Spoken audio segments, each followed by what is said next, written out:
ببعوضة، وهزم أبرهة بطير أبابيل، وهدم سد مأرب بفأرة، هدى نوحا وأغرق ابنه، واختار إبراهيم وأبعد أباه، ونجى لوطا وأهلك امرأته، ولعن فرعون وهدى زوجته. فعال لما يريد. من يهدي الله فلا مضل له، ومن يضلل فلا هادي له. اللهم يا حي يا قيوم برحمتك نستغيث، اصلح لنا شأننا كله ولا تكلنا الى انفسنا طرفة عين. واشهد ان لا اله الا الله وحده لا شريك له، واحد احد فرد صمد، منزه عن الشبيه والمثيل والند والصاحبة والولد. والصلاة والسلام عليك يا رسول الله، يا خير خلق الله، يا سيد الأولين والآخرين، يا أول من تنشق عنه الأرض يوم القيامة، وأول من يحرك حلق الجنة بيديه، يا أول شافع وأول مشفع. يصلي عليك بأمر ربنا القائل: إن الله وملائكته يصلون على النبي يا أيها الذين آمنوا صلوا عليه وسلموا تسليما. يقول ربنا تبارك وتعالى: وما أتاكم الرسول فخذوه وما نهاكم عنه فانتهوا واتقوا الله إن الله شديد العقاب. أبو هريرة صاحب رسول الله صلى الله عليه وسلم قال: يا رسول الله، من أسعد الناس بشفاعتك يوم القيامة؟ من أسعد الناس بشفاعتك يوم القيامة؟ من له حظ بشفاعتك يا رسول الله؟ من له حظ فأن يرتوي بكأس من يمينك يا رسول الله؟ فقال له صلى الله عليه وسلم: أسعد الناس بشفاعة يوم القيامة من قال لا إله إلا الله مخلصا بها قلبه. لا إله إلا الله خالية من الشرك، لا إله إلا الله كلمة التوحيد، لا إله إلا الله أبدأ بها يومي، لا إله إلا الله أقضي بها أمري، لا إله إلا الله أشهد بها أسري، لا إله إلا الله أدخل بها قبري، لا إله إلا الله أفني بها عمري، لا إله إلا الله ألقى بها ربي. هي رسالة التوحيد، هي كلمة التوحيد، حملها الهدهد، حملها الهدهد، ذلك الطائر الأبكم لما حمل لا إله إلا الله، رغم أن سليمان توعده بالإعدام أو الذبح، لأعذبنه أو لأذبحنه أو ليأتيني بخبر بنبأ يقين. فلما كان الهدهد حاملا لرسالة التوحيد دخل على عرش سليمان وتكلم معه بأمان وذكره الرحمن في القرآن. الهدهد حمل هم الدعوة، هم لا إله إلا الله. لما رأى بلقيس تسجد وقومها للشمس من دون الله استنكر هذا الشرك وجاء إلى سليمان قائلا: أحط بما لم تحط به وجئتك من سبأ بنبأ يقين. إني وجدت امرأة تملكهم وأوتيت من كل شيء ولها عرش عظيم. اعتراض الهدهد عليه. إيه اللي زعل الهدهد؟ وجدتها وقومها يسجدون للشمس من دون الله وزين لهم الشيطان أعمالهم فصدهم عن السبيل فهم لا يهتدون. كل من يشرك بالله فقد أضله الشيطان فبعد عن الهداية. لا إله إلا الله حملها الهدهد فكان له الأمان. فخذ من الهدهد ثلاثة. اتعلم من الهدهد ثلاث أشياء: أمانة التبليغ، أمانة النقل. لو جلست في جلسة أو في جلسة وذكر أمامك إنسان فلا تبلغه إلا بما سمعت، لا تلم ولا تزيد وتنقل الغيبة والنميمة، لأن الهدهد نقل كما رأى. فخذ من الهدهد أمانة التبليغ وسمو الهمة. خلي عندك همة وخليك من أهل التوحيد. وخذ من الهدهد حمل هم الدعوة. كن من الآمرين بالمعروف والناهون عن المنكر. لا إله إلا الله. السعيد فينا من قالها بحقها، من عمل بها بحقها. هي مفتاح السماوات والأرض، من أجلها أرسل الله الرسل والأنبياء. انظر إلى النحلة تلك الحشرة ذكر الله سورة باسمها في القرآن تتلى إلى يوم القيامة. ليه؟ لأنها أكلت طيبا ووضعت طيبا. يا سبحان الله، النحلة تقف فتمتص رحيق جميع الأزهار إلا زهرة الدخان والخشخاش. إلا الشجرة بتاعت الدخان سواء معسل أو سجاير لا يمكن تنزل النحلة على الزهرة وتمتص رحيقها. الله، من علمها هذا؟ إنها تأكل طيبا وتضع طيبا، لأن ما يخرج من بطونها شراب فيه شفاء للناس. وإن الله طيب لا يحب إلا الطيب ولا يقبل إلا الطيب. النحلة لما أكلت طيبا ووضعت طيبا، نعم، فخذ من النحلة ثلاث. تعلم من النحلة ثلاثة أشياء: أكل الحلال الطيب. النحلة الحشرة بتاكل حلال، فما بالك وأنت أيها الإنسان الذي نهاك الله عن أكل الحرام؟ فلتأكل طيبا كما تأكل الحشرة هذه لكي يكون ما في جوفك طيبا. فإن الله تبارك وتعالى لا يتقبل صلاة عبد وفي جوفه شيء من الحرام. أخبرنا رسول الله في الحديث الصحيح: لا يقبل الله صلاة من عبد وفي جوفه شيء من الحرام. يعني الإنسان يأكل حرام ويبقى يصلي العمر كله صلاة وما تتجلسش. لا إله إلا الله. أهو مثل أمامك ولله المثل الأعلى. النحلة تأكل طيب يخرج من بطنها طيب شراب فيه شفاء للناس. نتعلم من النحلة أكل الطيب، أكل الحلال الطيب، ونتعلم كف الأذى، ونتعلم منها نفع الآخرين.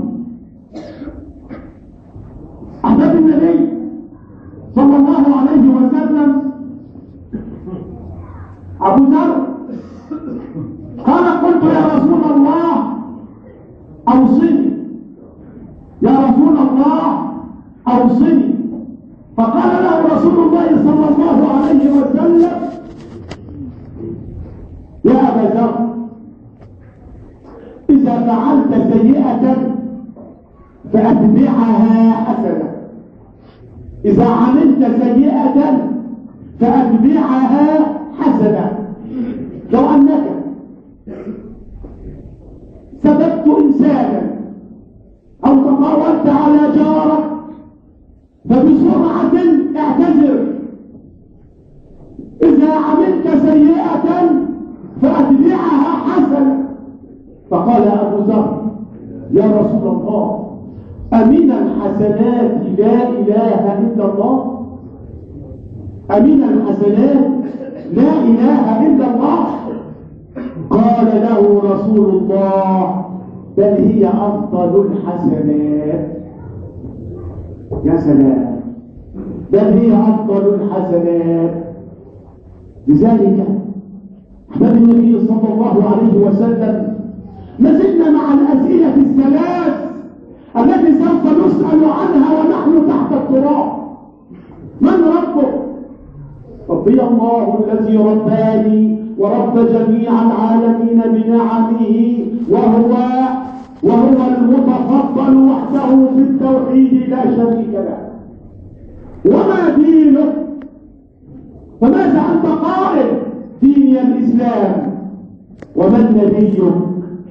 نبي محمد صلى الله عليه وسلم، أرسله الله تبارك وتعالى للعالمين بشيرا ونذيرا، مبشرا ونذيرا. يا أيها النبي إنا أرسلناك شاهدا ومبشرا ونذيرا وداعيا إلى الله بإذنه وسراجا منيرا.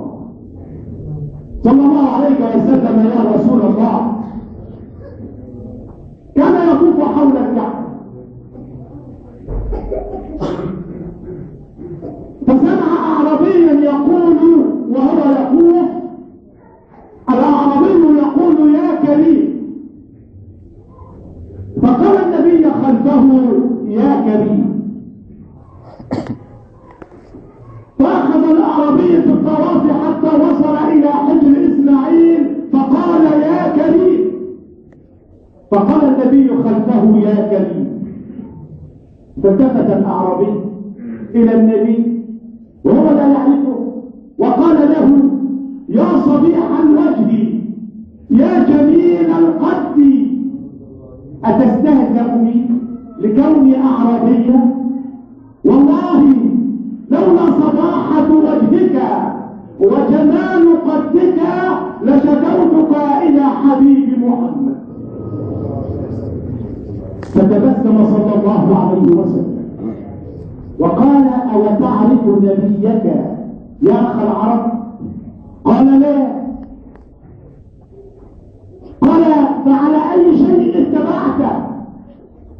قال: آمنت به دون أن أراه، آمنت به دون أن أراه، وصدقت رسالته دون أن ألقاه. فقال له الحبيب المصطفى صلى الله عليه وسلم: يا أخ العرب، أنا نبيك في الدنيا وشفيعك في الآخرة. فأقبل الأعرابي يقبل يد النبي صلى الله عليه وسلم. انظر إلى النبي المتواضع العبد محمد الذي يعرف قدر ربه ومعنى لا إله إلا الله.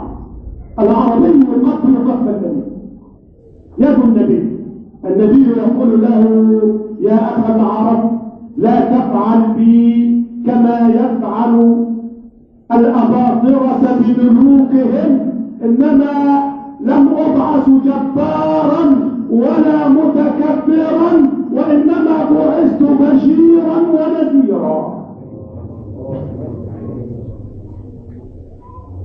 فيحدث جبريل على رسول الله: يا رسول الله، السلام يقرئك السلام ويخصك بالتحية والإكرام، ويقول لك: قل للأعرابي لا يغرنك حلمنا ولا كرمنا، فغدا نحاسبه على القليل والكثير والفتيل والقطمير.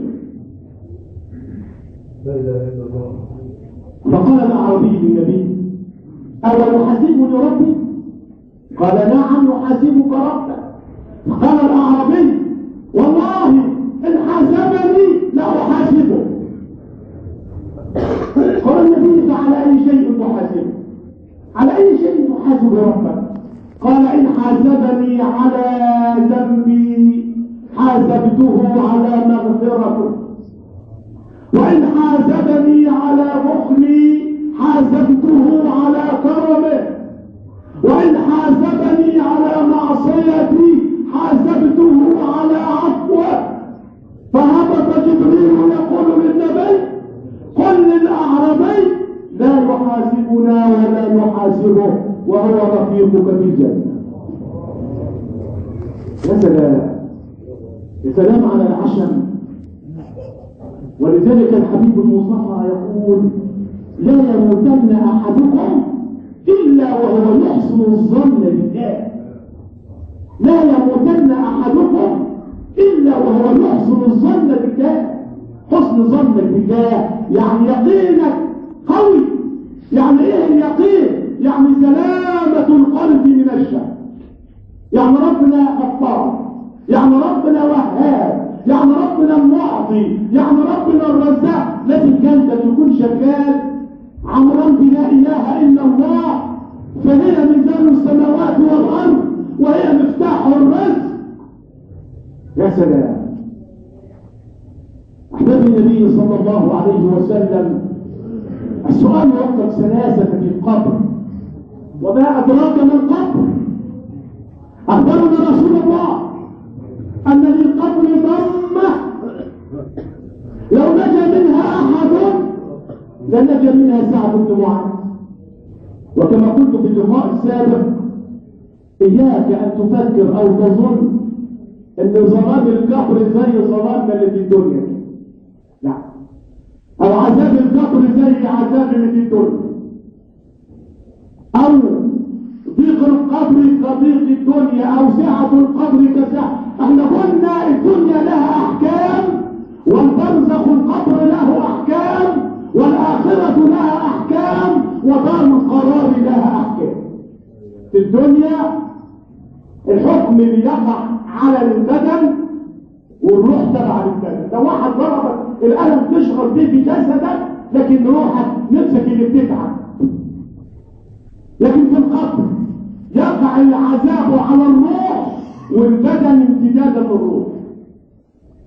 لكن في دار القرار يقع العقاب او الحكم على الروح وعلى الجسد. اما يوم القيامه فلكل امرئ يومئذ شأن يغنيه. القبر له ضمه. يا سلام، ما احنا الروح كل يوم القبور. لو كان القبر كل واحد بندفنه ينضم عليه القبر، ده احنا كنا نروح نلاقي القبر كده ما فيهوش حصار، كل شويه بنضم بيه حته حصل لها تمسك. امال ليه القبر زي ما هو؟ ما احنا قلنا احكام القبر احكام البرزخ غير احكام الدنيا. ما تشغلش نفسك بالغيب. الغيب ده علامه من علامات التقوى عندك. ما تشغلش نفسك بالغيب، لكنك صدق رسول الله. قال رسول الله إن للقبر ضمة لو نجا منها أحد لنجا منها سعد بن معاذ. انت عارف سعد بن معاذ ده من الأنصار، من العلماء الأجلاء، من الذين كانوا في بيعة العقبة لرسول الله يوم أن مات سعد يوم أن مات سعد ابن معاذ اهتز له عرش الرحمن. الكلام ده في صحيح مسلم، حديث صحيح صححه الشيخ الألباني. يوم أن مات سعد اهتز له عرش الرحمن. وأخبرنا رسول الله لما المنافقين حملوا جنازة سعد فوجدوا النعش خفيف، فقالوا سعد كان ما شاء الله عليه رجل جهل، لكنهم لما حملوا النعش وجدوا أن النعش خفيف، فأخذوا يقولون الأقاويل. فوصل الخبر إلى رسول الله فقال صلى الله عليه وسلم إن الملائكة تحمل جنازة سعد. شوف ساعة اللي الملائكة شايلاه واللي العرش اهتز بهذا العبد المؤمن الموحد لم يبدو من ضمة القبر. امال احنا ايه؟ احنا نروح فين؟ عارف احنا نروح فين؟ نروح تحت. لا يموتن احدكم الا وهو يحسن الظن بالله. ربنا واسع المغفرة. يا نفس لا تقنطي من ذلة عظمت ان الكبائر في الغفران كاللبن لعل رحمة ربي حين ينشرها تأتي على العاصين بالقدم. كن عندك يقين بأن ربنا واسع المغفرة. كن عندك يقين بأن سعيك في الدنيا بإرادة الله، وأن حياتك بإرادة الله، وأن رزقك بإرادة الله، وأنك كلك لله. ومن كان مع الله فلا يحتاج لأحد، ومن تركه الله فلا حول ولا قوة إلا بالله. السؤال رقم 3 في القبر: من ربك؟ من نبي؟ من نبي؟ نقف احنا يا مسلمين يا موحدين مع رسول الله. حال الناس المسلمين مع رسول الله 3 أصناف. حالنا مع النبي 3 أصناف. الصنف الأول لا يعرف شيئا عن رسول الله ولا عن سنة رسول الله. في ناس مسلمين كده بالطبع ما يعرفش حاجة عن النبي ولا عن سنة النبي، لكن يغدي للنبي ويرقص للنبي وهو ما يعرفش حاجة عن النبي. ده أمر إلى الله.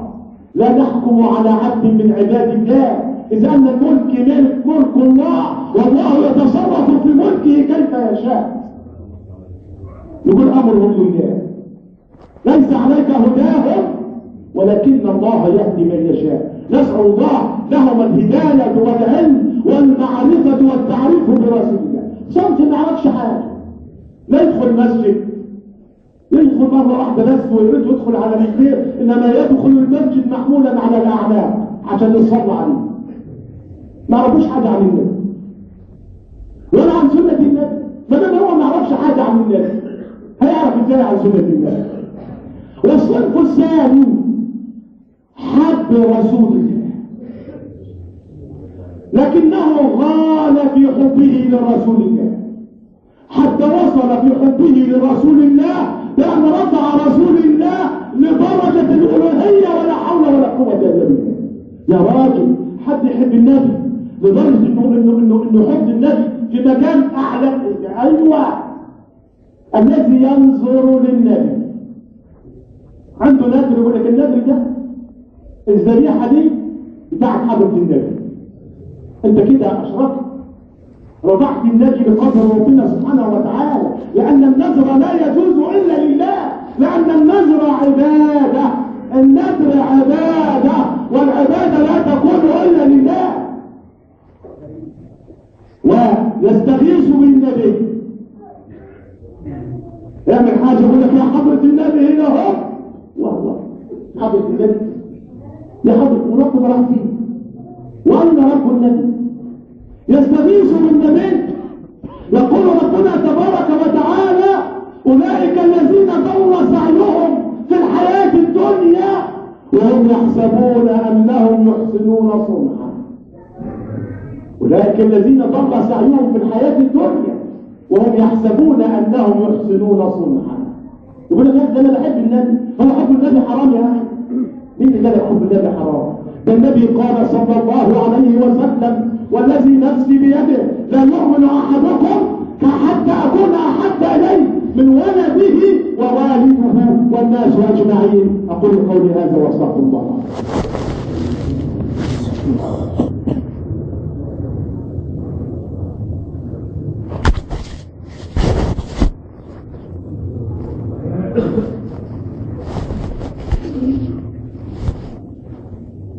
الحمد لله رب العالمين، والعاقبة للمتقين ولا عدوان إلا على الظالمين. نحن نحب رسول الله لأنه أهدانا إلى النور، لأنه أخذ بأيدينا إلى التوحيد. نحن نحب رسول الله كما شرع الله. قل إن كنتم تحبون الله فأحبوني يحبكم الله. يعني حبنا للنبي لأننا نحب ربنا سبحانه وتعالى. حبنا للنبي لا يجعلنا ندخل في دائرة الشرك الخفي والعياذ بالله. فمن أقسم فلا يقسم إلا بالله. إياك أن تحلف وتقول النبي.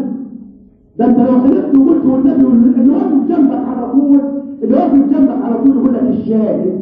ارجع إلى التوحيد. قل أشهد أن لا إله إلا الله وأشهد أن محمدا رسول الله. حب للنبي هو اتباع سنته. الصف الثاني ده غاية، يعني دوت في حب النبي جدا حتى رفع النبي إلى درجة مش عاوز أقول تساوي يعني الألوهية. ودولك خطر، دولك خطر. أما الصف الثالث فهو صنف أهل السنة والجماعة.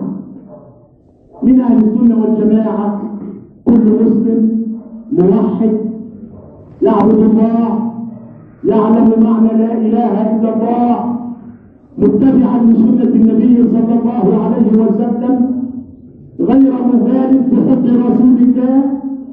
كل مسلم من أهل السنة والجماعة، وبفضل الله تبارك وتعالى فإن مصر كلها أهل السنة والجماعة. يعني أعداء الإسلام قسموا أهل السنة. أهل السنة والجماعة هي العائلة الكبيرة، خرج منها صفور، خرج منها إيه؟ بيوت.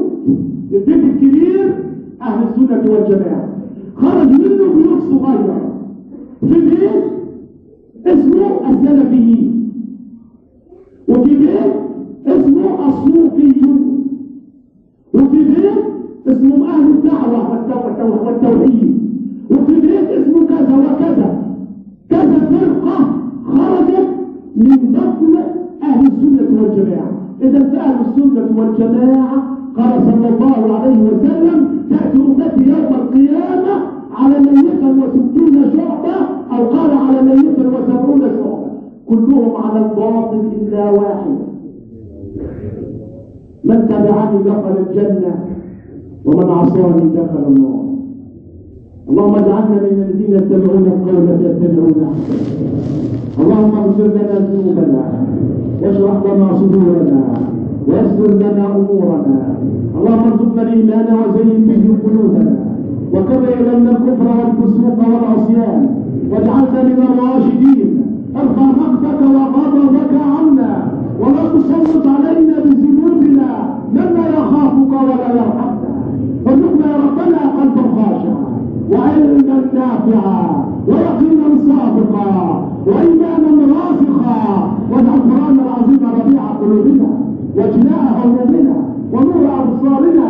علمنا منه ما جهلنا، ذكرنا منه ما نسينا. اجعله قائدنا الى الجنه ولا تجعله يسوقنا الى النار.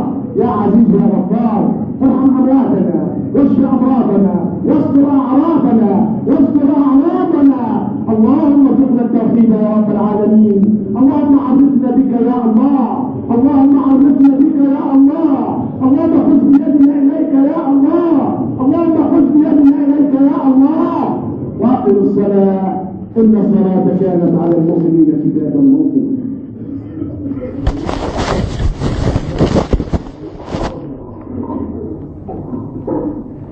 الله اكبر الله اكبر.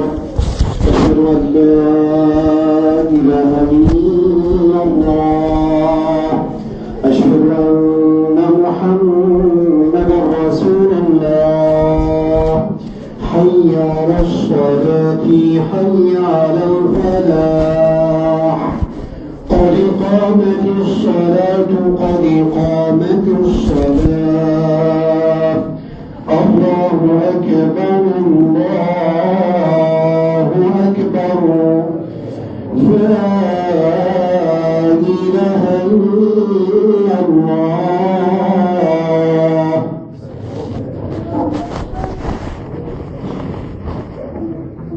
استقيموا يرحمكم الله.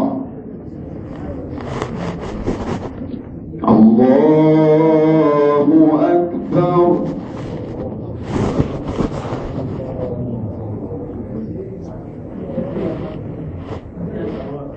الحمد لله رب العالمين الرحمن الرحيم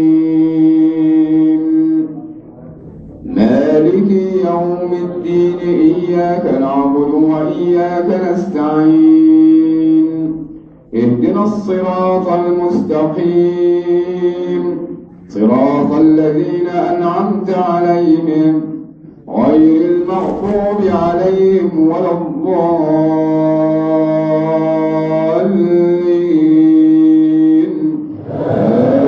آمين. هو الله الذي لا إله إلا هو عالم الغيب والشهادة هو الرحمن الرحيم. هو الله الذي لا إله إلا هو الملك القدوس السلام المؤمن المهيمن العزيز الجبار المتكبر سبحان الله عما يشركون. هو الله الخالق البارئ المصور له الأسماء الحسنى يسبح له ما في السماوات والأرض وهو العزيز الحكيم. الله أكبر.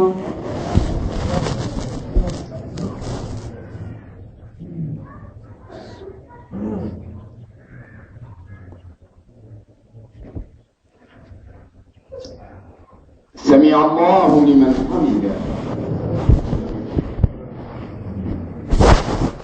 الله أكبر.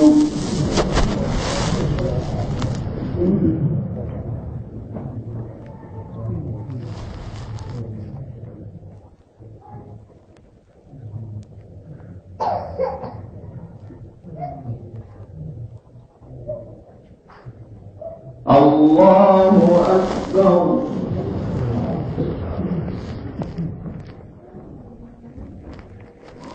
الله أكبر.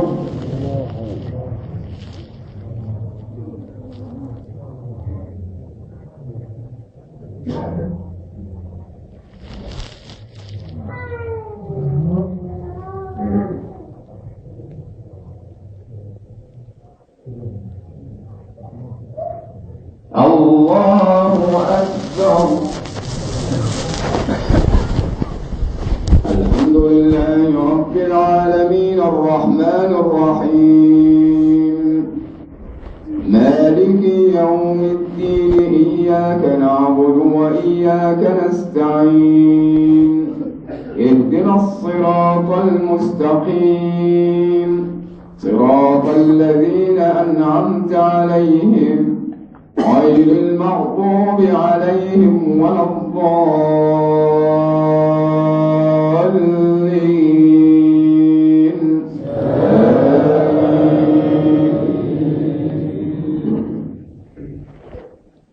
إذا جاء نصر الله والفتح ورأيت الناس يدخلون في دين الله أفواجا فسبح بحمد ربك واستغفره إنه كان توابا. الله أكبر.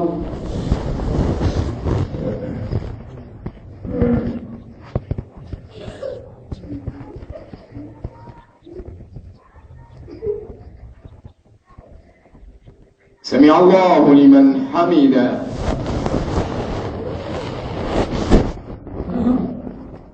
الله أكبر.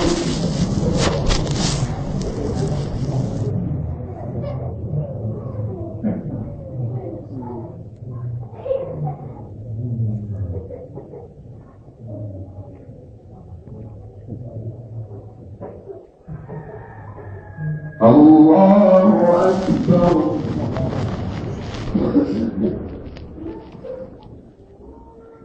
الله أكبر.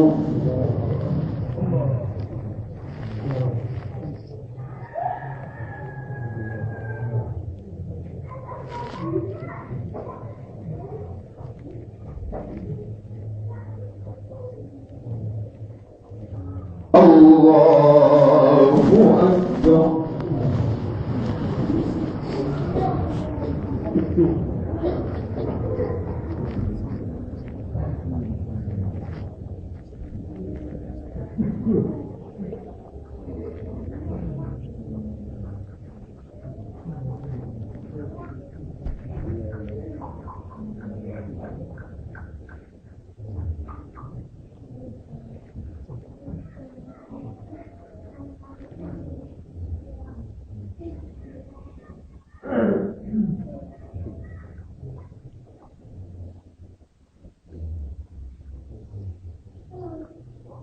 السلام عليكم ورحمة الله. السلام عليكم ورحمة الله.